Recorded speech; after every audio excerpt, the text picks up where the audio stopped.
A police officer was abruptly fired after arresting a man. But what really happened in this incident? Why did that arrest shake the entire police department? This is not just a story about abuse of power. It reveals a confrontation with the invisible prejudices deeply rooted in the system, where authority is misused and justice distorted.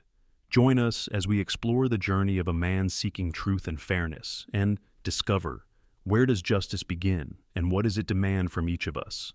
Before we dive in, let us know. What time are you listening to this, and where are you? Drop a comment below, we'd love to hear from you.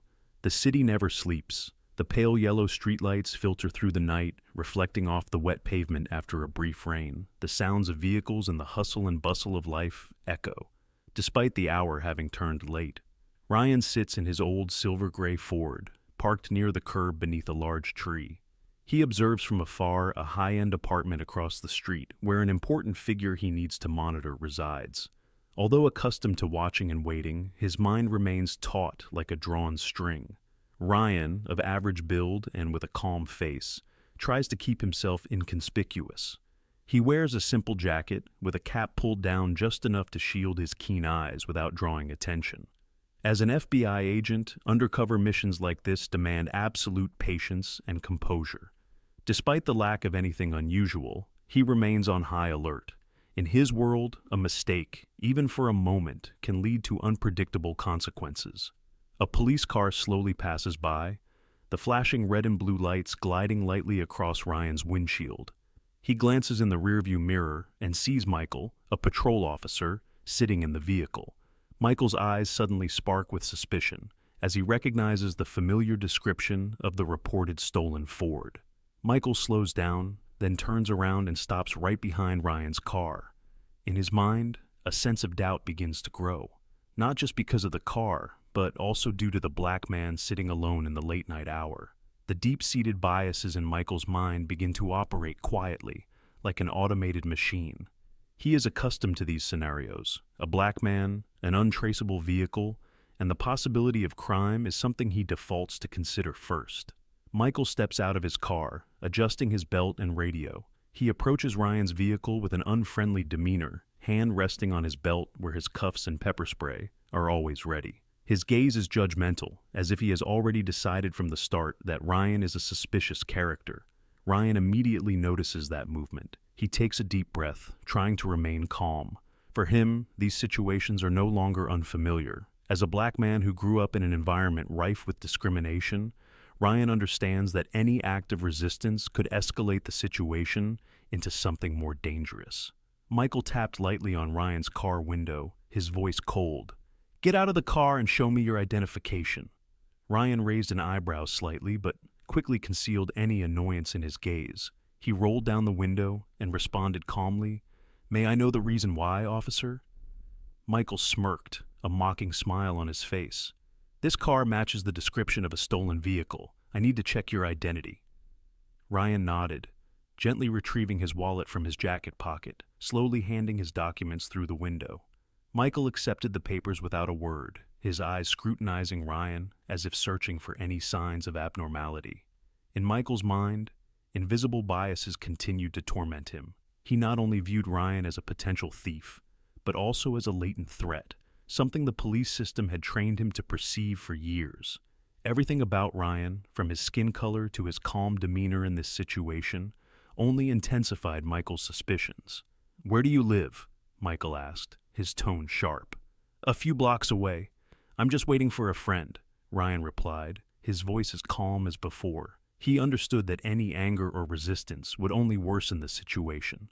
Michael felt irritated by Ryan's composure. In his eyes, that calmness was indicative of guilt. He leaned in to scrutinize Ryan's documents closely, then mumbled, "We'll see who you really are." Ryan blinked, trying not to reveal his frustration. He knew well what was about to happen. A long night of pointless questions and unfair treatment. But he remained composed. He needed to maintain control because he could not let his true identity slip at that moment. Things would become more complicated if Michael discovered he was an FBI agent. Michael walked back to his patrol car, quickly checking information from the system. There were no reports about Ryan, but that only added to his suspicion. "Something is not right," he told himself. When Michael returned, his gaze was sharper. "Get out of the car. I need to check further." Ryan knew this situation would not end simply. He took a deep breath, gripping the steering wheel tightly for a moment before slowly opening the car door. He stepped outside with both hands raised gently, trying to appear cooperative. In Michael's eyes, that was the moment he confirmed all his suspicions. Any sign of cooperation became an excuse for him to believe that Ryan was trying to hide something. "Turn around, hands on your head," Michael commanded. Ryan silently complied, though inside he was churning with feelings of helplessness and anger. He had gone through this too many times, and each time brought the same emotions: sorrow, injustice, and the familiar question, why does it always have to be like this? As Michael moved in closer to search Ryan, the streetlight reflected off Ryan's sharp eyes, making them shimmer in the night like two gems lost in darkness. But no one could see the pain and fatigue hidden behind those eyes, feelings that had clung to him since childhood. Michael stood facing Ryan, his gaze scrutinizing, while the night breeze gently blew through the quiet street. Ryan stood tall, maintaining his composure like a sturdy tree in a storm, but inside him, a familiar sense of helplessness began to rise. He was no stranger to this treatment. Each time he faced the police, he knew he had to choose between complete cooperation or facing unpredictable consequences. Michael maintained his cold gaze, showing no interest in Ryan's cooperative demeanor. In Michael's mind, it was all just the perfect facade of a cunning criminal. He believed Ryan was trying to hide something and was determined to uncover the truth at any cost. "Have you ever been arrested before?" Michael asked, his voice flat, betraying no emotion. Ryan raised an eyebrow, keeping his tone steady. "No, I've never committed a crime." Michael chuckled derisively. He did not believe what Ryan had just said. To him, a black man sitting in such a suspicious vehicle could not possibly be innocent. "Then, why are you here at this time?" Michael continued, his tone laced with skepticism. "This area is not a place to park and wait late at night." Ryan maintained his calm demeanor, but inside, anger began to rise. He looked directly at Michael, unflinching. "I already told you, I'm waiting for a friend. There's no law against that, right?" Michael clenched his jaw, feeling challenged and frustrated. He was not accustomed to being confronted, especially by someone he had already deemed guilty. "Don't talk to me like that. Get out of the car. I will search you thoroughly." Ryan had no choice but to comply. He opened the car door, stepped out, and stood by the curb with his hands relaxed at his sides, remaining silent. His eyes briefly glanced at Michael, trying to stay calm. He could not afford to show anger, not in a situation like this. Michael approached, instructing Ryan to turn around and place his hands on the vehicle. Ryan's hands felt cold against the metal surface, but his mind was ablaze with bitter memories. He recalled previous times when he was treated as a suspect solely because of his skin color. This injustice never disappeared. It merely shifted forms, from the scrutiny of strangers on the street to the suspicions of a police officer now. Michael began to search the pockets of Ryan's jacket. "Do you have any drugs on you?" Michael asked, his voice laced with sarcasm. Ryan clenched his fists, but still tried to maintain a calm tone. "No, I don't use drugs." Michael nodded, but skepticism was still evident in his eyes. He did not believe Ryan's words. Not from someone like him. To Michael, Ryan's skin color was implicit evidence enough to convince him otherwise. The biases had been ingrained in his mind since his early training, where caution and vigilance always equated to targeting black individuals. "Stay still." Michael pulled a pair of handcuffs from his belt, his gaze fixed intently on Ryan, as if he were about to do something. Ryan let out a quiet sigh, closing his eyes for a moment. He had hoped that this wouldn't escalate to this level, but now he knew he would have to face something far worse. "I don't intend to resist," Ryan said softly, "but I think you're going too far." Michael smirked, the feeling of power making him arrogant. In his mind, suspecting and controlling Ryan was a necessity, a job he believed was right. "Shut up," Michael said, his voice authoritative. "I'm following procedure." He stepped closer, swiftly twisting Ryan's arms behind him and cuffing him.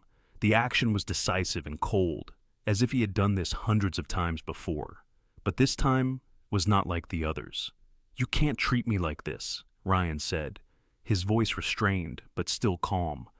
"I haven't done anything wrong." Michael scoffed, dripping with sarcasm. "That's what everyone says." Michael stood before Ryan, his eyes full of suspicion, as if every breath Ryan took was an unspoken confession. Ryan knew he had to do something before the situation spiraled out of control. He tried to regain his composure, attempting to use the only method he knew to escape this predicament: his true identity. Ryan moved slowly, keeping his hands within Michael's line of sight as he tried to retrieve his wallet from his jacket pocket.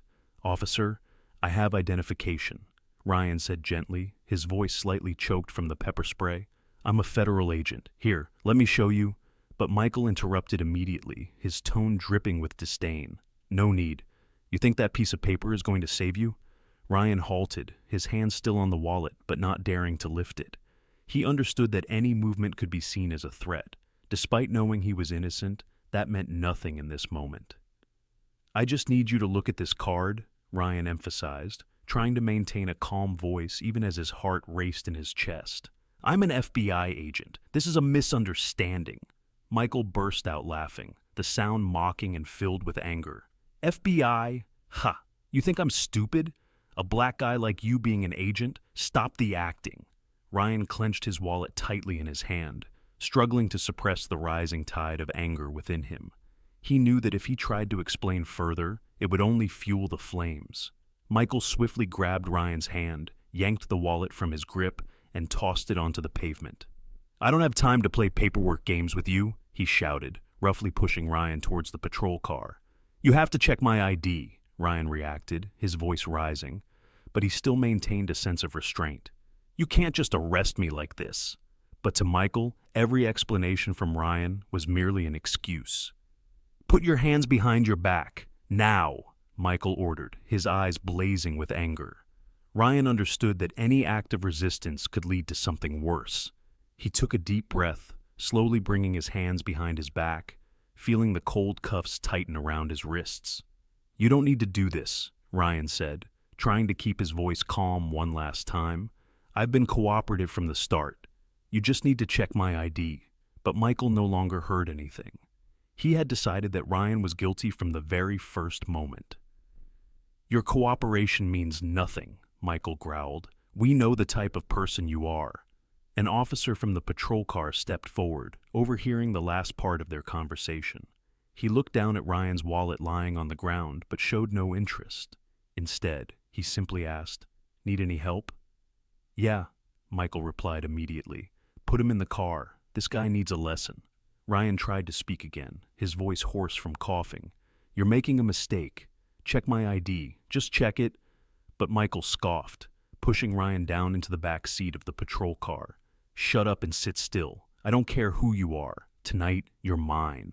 Ryan was shoved hard into the seat, his head hitting the side of the car, pain shooting through him. Before he could adjust himself, a punch from the other officer struck him in the side, making him grit his teeth to avoid screaming. "I warned you," the backup officer said coldly. "Resisting leads to this." Ryan slumped in the seat, trying to catch his breath. He had tried to do everything by the book, but that changed nothing. Michael slammed the car door shut and activated the radio, briefly reporting, "Subject is restrained. Take him to the station immediately." In the dark, cramped cabin of the car, Ryan leaned his head back, his eyes stinging from the pepper spray and the pain from the blows. But he did not close his eyes out of fear or despair. He was focused on what he knew he had to do. His fight was not over. They could lock him in the patrol car, beat him, and deny his identity, but he would not let them break his spirit. As the car rolled toward the station, Michael leaned back in the driver's seat, his lips curling into a self-satisfied smile. He had another victory under his belt, but a small corner of his mind began to waver. A question, though small, crept into his head. Was everything he had just done truly right? Or was it merely the result of unfounded suspicion and hatred? Ryan sat silently in the car, but within him was a stronger determination than ever. He would not allow this story to end here. They would have to face the truth, and this time, he would not let the system defeat him. In that moment, the memory of his father vividly resurfaced, as if he were sitting next to him, placing a reassuring hand on his shoulder.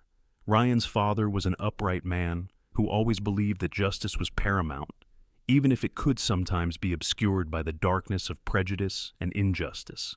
His father's teachings had always been the guiding light for Ryan, even in his darkest moments. "Ryan," he would say, his voice deep and resolute like the ground beneath their feet, "you will encounter much injustice in life. But remember, we do not fight for revenge. We fight for the truth and justice. Morality never comes from a fist or violence. It comes from perseverance, from how we rise after each fall." Those words echoed in Ryan's mind, carrying the strength of a reminder. He knew what he had to do. He could not let anger control him, nor could he allow resentment to turn him into someone else. If he responded with violence, he would become exactly what they had labeled him: a dangerous criminal, an excuse for them to continue their oppression. But if he fought with righteousness, he would have a chance to change the narrative. Ryan recalled another night, many years ago, when his father sat beside him on the porch, pointing at the stars in the sky. "Do you see, Ryan? Justice is like those stars. Sometimes they are obscured by dark clouds, but they are always there, even when we can't see them. And our mission is to keep searching for them, no matter how dark the sky may be." Ryan pressed his lips together, trying to suppress the pain surging from his chest and shoulders. He had endured for a lifetime. The scrutinizing gazes, the derogatory remarks, the moments of being seen as a criminal simply because of his skin color. But tonight, he knew he would not back down any longer. He would wield truth and law as his weapons. He would face this system not with anger, but with righteousness and determination.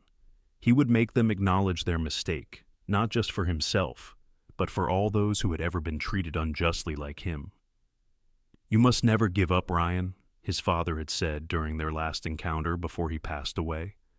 "The world needs those who dare to stand up for what is right, even when no one supports you."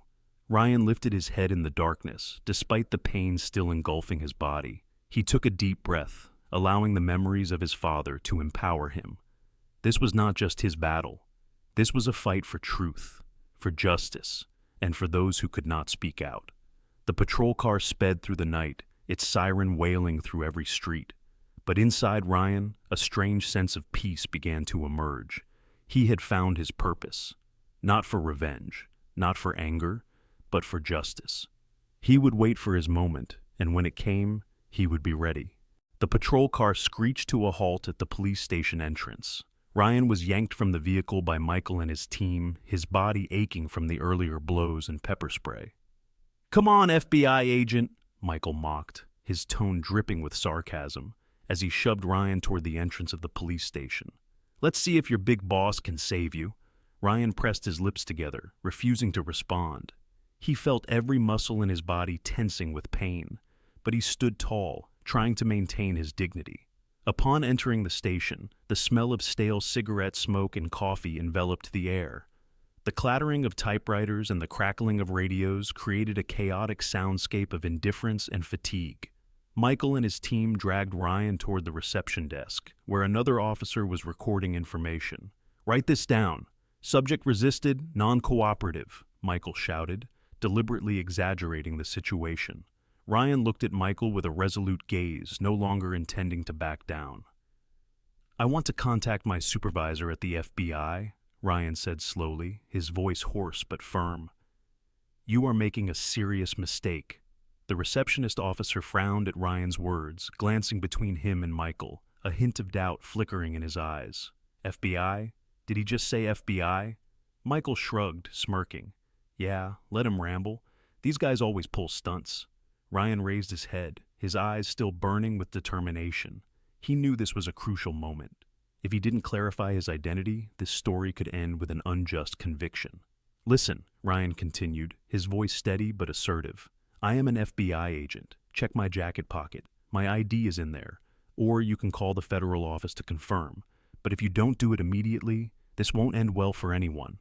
The atmosphere in the room suddenly shifted as a few other officers began to pay attention to the exchange. Michael frowned, feeling his authority being challenged. "Shut up!" Michael barked, slamming his hand on the reception desk. "I don't want to hear another word. What else do you want to show off? Your superhero badge?" Ryan took a deep breath, remaining calm despite the pain and exhaustion coursing through his body. He knew he needed to clarify his identity, but he also understood that Michael would not listen easily. A young officer approached Ryan, rummaging through his jacket pocket. But after a moment of searching, he found nothing but a few basic personal papers. He turned back, shaking his head at Michael. "There's no ID in his pocket." Michael smirked disdainfully, his eyes gleaming with smug satisfaction. He thought he had won. Ryan blinked, feeling as if he had been doused with cold water. His wallet. It was no longer in his pocket. He realized that during the struggle and being thrown to the ground, it might have fallen out. "It has to be in my jacket pocket," Ryan said, his voice low but clear. He tried to explain without letting despair take over. "Maybe it fell where you arrested me. I took the wallet out to prove to you, but you—" "Shut up!" Michael shouted again, his voice full of rage and contempt. He stepped closer to Ryan, only a few feet away, his eyes ablaze with fury. "You think I'm going to believe that ridiculous excuse? You're just trying to get away, aren't you? Liar!" Ryan narrowed his eyes, feeling cornered. "I'm not lying," he said, struggling to keep calm. "Just send your guys back to the scene. They'll find it." But Michael wouldn't let Ryan continue. He grabbed Ryan by the collar and yanked him, dragging him into a private room next to the reception desk. "There's no more games. I'm going to teach you a lesson for trying to fool me." Ryan was slammed against the wall, his body painfully colliding with it. Before he could react, Michael threw a punch straight into his gut, causing him to double over in agony. His breath caught in his throat, and he had to struggle not to collapse. "Now you have no excuses left, do you?" Michael shouted, beginning to unleash powerful punches into Ryan's chest and shoulders. Each blow was a release of anger, a desperate effort to regain the little control he had left. Ryan did not fight back, knowing that resisting would only worsen the situation. He gritted his teeth, enduring each punch as a means to maintain his last shred of composure. He had to get through this, because if not, they would have every reason to blame him entirely. Michael panted after each strike, but showed no signs of stopping. He felt he was regaining control, as if each hit was a confirmation that he was right and Ryan was wrong. "You think you're clever?" Michael sneered, his voice dripping with mockery. "You think you can fool me? I've dealt with too many like you." Ryan lifted his head, despite his swollen and bruised face. He looked at Michael, not with anger, but with calm and determination. "You will have to face this," Ryan said, his voice weak but resolute. "Justice will come, soon." Ryan's words made Michael pause for a moment, as if he sensed something uncontrollable. But then Michael gritted his teeth, shook his head, and tightened his grip on Ryan's shirt again. "You have no justice here," he whispered, his eyes blazing with fury. Deep down, he knew he was wrong, but his pride wouldn't allow him to admit it. A final hard shove sent Ryan crashing to the floor. He lay there, his body aching and exhausted. But what brought him down was not just Michael's punches. The pent-up anger and frustration surged within him like a tidal wave, not just from this night, but from a lifetime of facing these biases. He was no stranger to discrimination, but that did not make it any less bitter. They didn't need a reason to treat him this way. It was all because of his skin color. In their eyes, he was not an agent, not a regular citizen. He was just a black man. And for them, that was reason enough to beat and demean him. Every time he tried to explain, every time he tried to prove the truth, they plugged their ears and refused to listen. Ryan gritted his teeth, feeling helplessness and anger pile up inside him, like stones weighing heavily on his chest. He had done everything right. He had cooperated, presented his papers. He had tried to explain calmly, but nothing he did could change what had happened. Only because of who he was. A black man in a system programmed to see him as a suspect. Memories of his childhood flashed through his mind like old scars. Times he was accused of stealing by teachers without evidence, times he was pulled over for no reason, only to hear derogatory remarks from the police. He had learned to endure, but tonight that endurance seemed to shatter. How does all this keep happening? He wondered, his heart heavy. He had strived to break free from these prejudices. He had overcome every obstacle to become an FBI agent, a position only given to the elite. But his skin color was still the first thing people saw, like a sentence hanging over his head, impossible to shake off. The anger surged within him like a burning fire, but he knew he could not let that anger control him. He had been taught that responding with violence would only make him the very thing they had labeled him in their minds. What they wanted was a reason to legitimize every act of brutality, and he would not give them that. He closed his eyes for a moment, seeking peace in the memory of his father. "Justice comes from perseverance and determination," he used to say. "We cannot change the world with anger. We must stand up for what is right, one time at a time." But tonight, that perseverance felt like it was wearing thin. How many more times did he have to endure this humiliation? How many more times did he have to tell himself he could not resist? He had kept silent too many times, and in return, all he received were contemptuous looks and unwarranted blows. Michael stood across the room, arms crossed over his chest, a self-satisfied smirk still plastered on his face. He was confident that there would be no consequences for his actions tonight. For Michael, beating Ryan was merely an assertion of power, the right to do anything he wanted to people like him without fear of being questioned. Ryan slowly sat up, pain throbbing in every joint, but his eyes remained bright with determination. He would not let this incident fade into oblivion. Tonight, Michael and this system had gone too far, and he would not let them get away with it easily. Ryan fixed his gaze on Michael, no longer showing fear, only resolve. "You think you've won," Ryan said slowly, his voice hoarse but firm. "But you're wrong." Michael tilted his head, scoffing. "I've won. Look at you. You can't do anything but lie there and whimper." Ryan remained silent, but inside he knew. He would make them accountable. Not with rage, not with fists. He would let truth and justice speak for themselves. He understood that his fight did not end here. This time, they would not be able to silence him, cover up, or hide their mistakes. He would stand up, not just for himself, but for all those who had ever been treated unjustly like him. Ryan leaned against the wall, trying to regulate his painful breathing. Each inhale was a struggle, but his eyes now betrayed no sign of fatigue. The determination and fiery resolve within him pushed him past the physical pain. His fight had only just begun. Outside the room, whispers and worried glances began to circulate throughout the police station. The rumor that Ryan might be an FBI agent spread like wildfire, causing concern among the officers. Wronging a federal agent meant disaster for anyone involved. The tension in the air felt like an invisible curtain tightening around everyone present. The door swung open, and Captain Arian stepped in. A woman with a stern demeanor and piercing, authoritative eyes. Her straight posture and confident strides commanded respect, making no one dare to underestimate her presence. The room fell unusually silent as she entered, as if all sound was swallowed by the heavy atmosphere.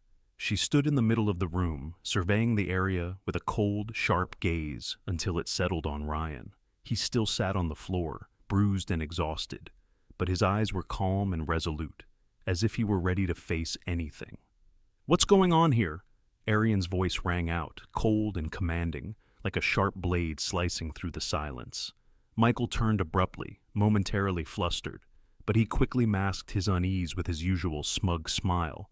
"Just a lying punk, Captain," Michael said, his tone trying to sound casual, but his eyes darted nervously. "He claims to be an FBI agent, but we didn't find any paperwork." Arian frowned, her gaze boring into Michael, causing him to shift uncomfortably.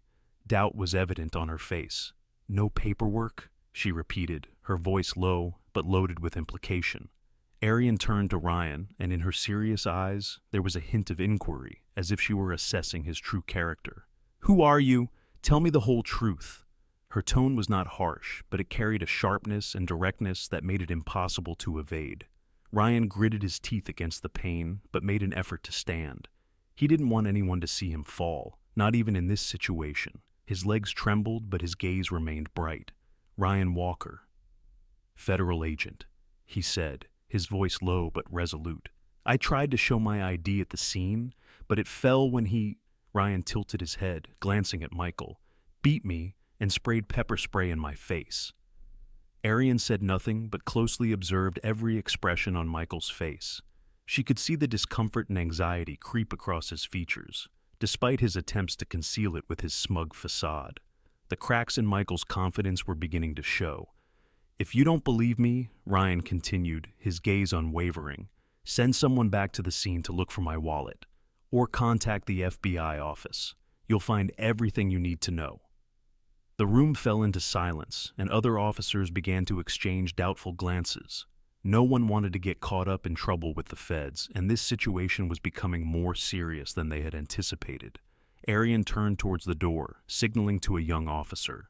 "Call the FBI office immediately, verify his identity, and send someone back to the scene to find the wallet."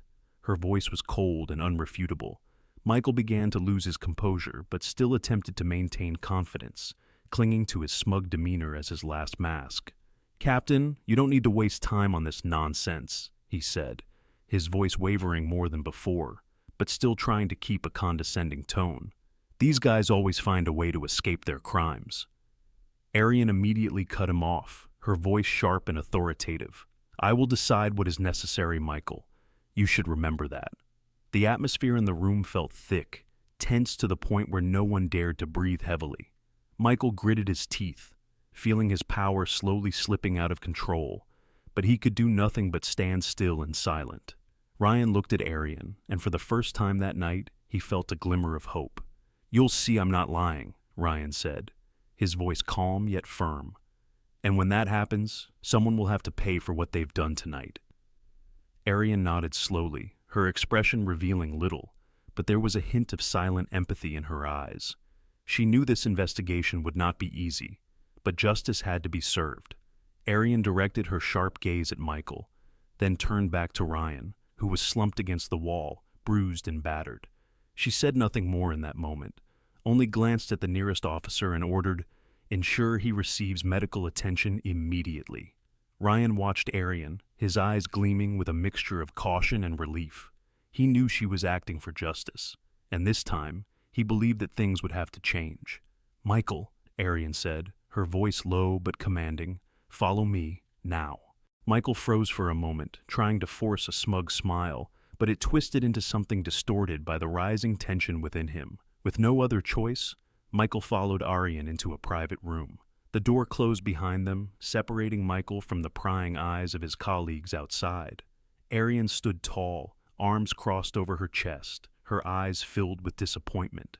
She didn't need to raise her voice. The silence alone was enough to unsettle Michael. "Sit down, Michael," Arian commanded, her tone as cold as ice. Michael glanced around as if searching for an escape, but when he realized there would be no way out, he sat down across from her, his hands tightly clenched on his thighs. His smugness had vanished, replaced by a vague sense of anxiety. Arian leaned back, observing Michael with a gaze sharp as a razor. "You think this will be resolved, like it always is, don't you?" she asked, her voice low and even, but carrying an underlying threat. Michael swallowed hard, struggling to find an answer. "Captain, he was acting dangerously. I had to act immediately." "Dangerously?" Arian arched an eyebrow, her tone dripping with sarcasm. "How so? By sitting still in the car? By asking you to check his papers? Or by claiming he's an FBI agent?" Michael squirmed in his seat, feeling as though every layer of his facade was being stripped away.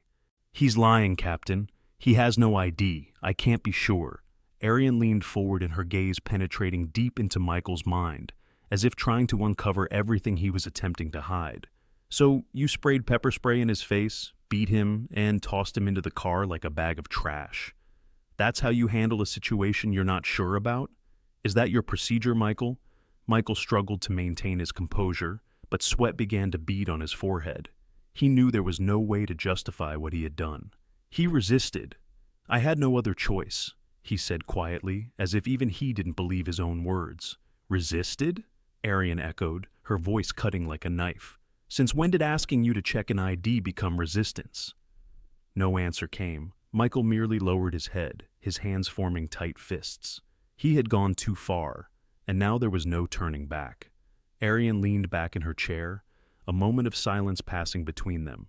She understood what had occurred, not just Michael's personal failure, but the rot within a system that had nurtured behaviors like this. "Michael, she said, her voice lowered but still sharp as steel. You'd better hope that everything is reported accurately, because if I discover any actions have been concealed, no one will protect you. Not this time. Michael sat frozen, his face paling, stripped of the usual self-satisfaction. He understood that this time, everything had spiraled out of control. No lie could save him from what was coming. Arian stood up, moving toward the door. Get out now. I want a full report tonight. Her voice was cold, like a command issued. Arian rose slowly, her gaze still fixed on Michael, as if carving his mistakes into his mind. She walked deliberately toward the door, each step imbued with authority and a silent warning that this time no mistakes would be hidden. When her hand touched the doorknob, she turned back, looking at Michael with a piercing gaze that left him frozen, unable to move. Her voice was low and undeniable. Get out now! I want a full report tonight. The words rang out like a sentencing decree. Michael trudged out, his head bowed like a man sentenced to prison, while the other officers stood silently, watching his every move. A heavy silence enveloped the police station. A young officer rushed in, phone in hand, his face a mix of panic and tension. He spoke to Arian in a hurried tone. Captain, the FBI office just contacted us. Ryan Walker is indeed a federal agent. His identity has been confirmed. The atmosphere froze. The entire room fell into an oppressive silence. All eyes turned to Michael, who now looked pale as a blank sheet of paper. Arian took the phone, leaning in to speak slowly. This is Captain Arian. Yes, we are holding Walker. A brief silence came from the other end.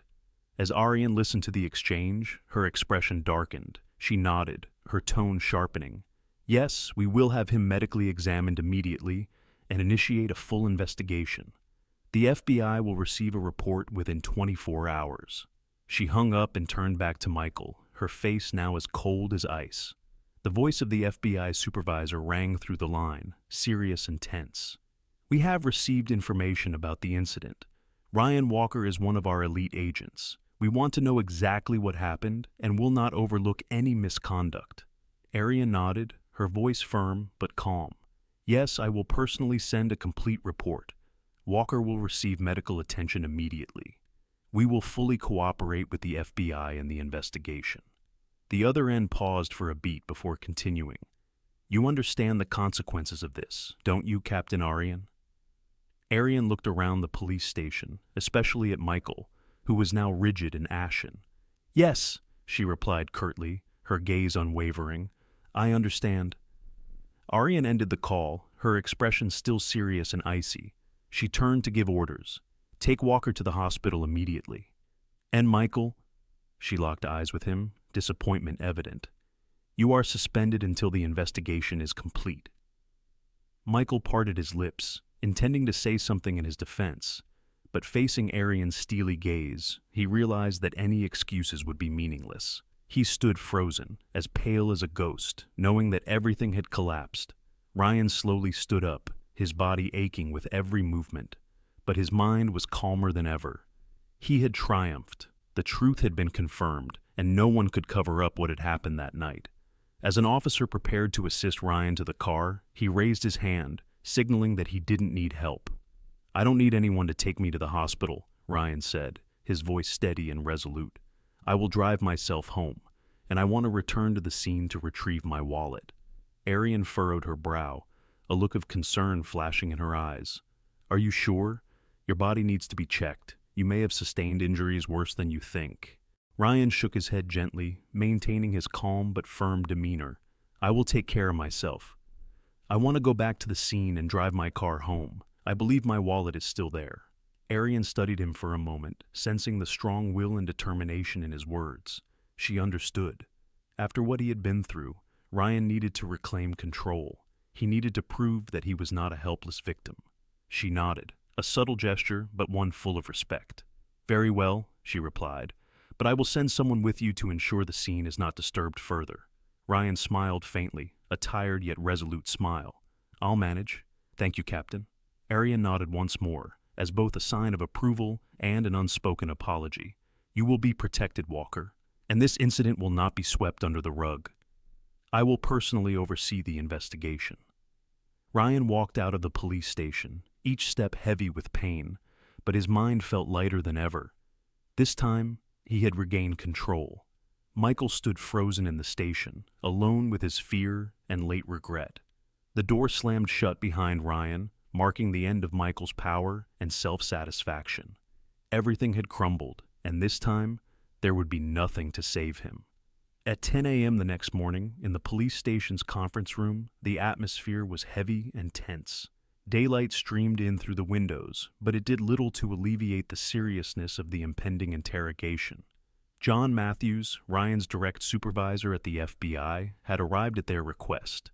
He was a middle-aged man with sharp eyes and a calm demeanor, but authority radiated from every gesture he made.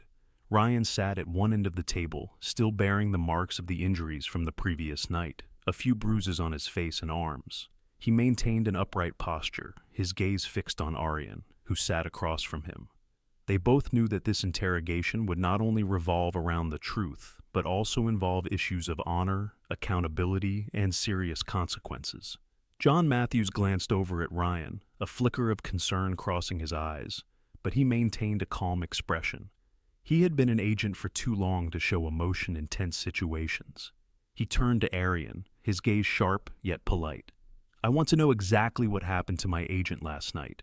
His voice was calm but firm, as if warning that no cover-up would be tolerated. Aryan took a deep breath, striving to keep her voice neutral. Agent Walker was detained due to matching the description of a stolen vehicle. However, during the handling of the situation, there were serious misconducts regarding Officer Michael's behavior. I have ordered his suspension and initiated an internal investigation immediately. John nodded slowly, but his eyes remained locked on Aryan. "Serious misconduct? Can you be more specific, Captain?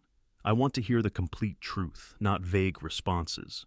Aryan subtly tightened her grip under the table, but she did not shy away from John Matthews' gaze. She understood that reporting Michael's mistakes was necessary, even though it would expose deeper issues within her unit.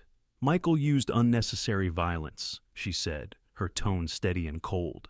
"Agent Walker was sprayed in the face with pepper spray and assaulted while offering no resistance." She paused for a moment before continuing, her voice heavy with the weight of her words. "Michael refused to verify his ID and instead chose to beat and arrest him. This is not just a procedural error, it stems from racial bias." The atmosphere in the room became more oppressive than ever. Aryan looked at John and Ryan as if she wanted to ensure they knew she was not trying to cover up or excuse anything. She pressed on, straightforwardly. "Michael did not see an ordinary man or a federal agent. He only saw the color of Walker's skin. And from that moment on, in his eyes, Walker was a suspect. Every subsequent action was driven by prejudice rather than reason." Ryan remained silent, but he leaned back slightly, his eyes reflecting a mix of anger and calmness. He had known this for a long time, but hearing it publicly acknowledged still left a bitter taste in his mouth. John Matthews gritted his teeth, his eyes darkening with suppressed anger. "Racial discrimination within the police force," he said, his voice low and sharp as a knife. "This isn't the first time, and it certainly won't be the last if we don't address it thoroughly." Aryan nodded. "You're right. I will not make excuses for Michael, nor will I hide the truth. That's not how I run this unit." Her voice dropped, but it was filled with conviction. "We must take responsibility, not just for Michael's mistakes, but for a system that has allowed such behavior to persist." Ryan slightly tilted his head, his voice deep but incisive. "Prejudice is not a personal fault. It's a systemic issue. The police don't fail because of just one Michael. He is merely one of many who believe they have the right to beat people like me without facing consequences." Ryan's words echoed in the space, making the silence feel suffocating. Aryan locked eyes with Ryan, sensing the bitterness and exhaustion in his voice, a feeling that could only stem from years of enduring injustice. "You're right," Aryan admitted, "and I will do everything in my power to change that, starting with my unit." John leaned forward, his gaze sharp and uncompromising.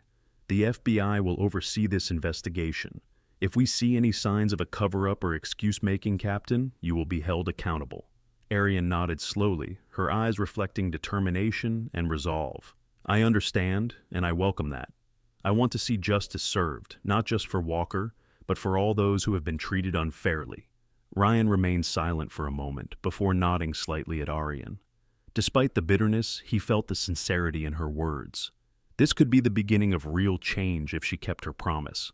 John Matthews stood up, his gaze still icy. "I hope you understand the importance of this, Captain Arian. This is not just a single case of abuse of power. It is evidence of a larger issue existing within the system. Without profound change, we will not stop." Arian also stood, maintaining a direct gaze with John. "I understand, and I am committed to ensuring that the truth is not hidden, no matter how inconvenient it may be."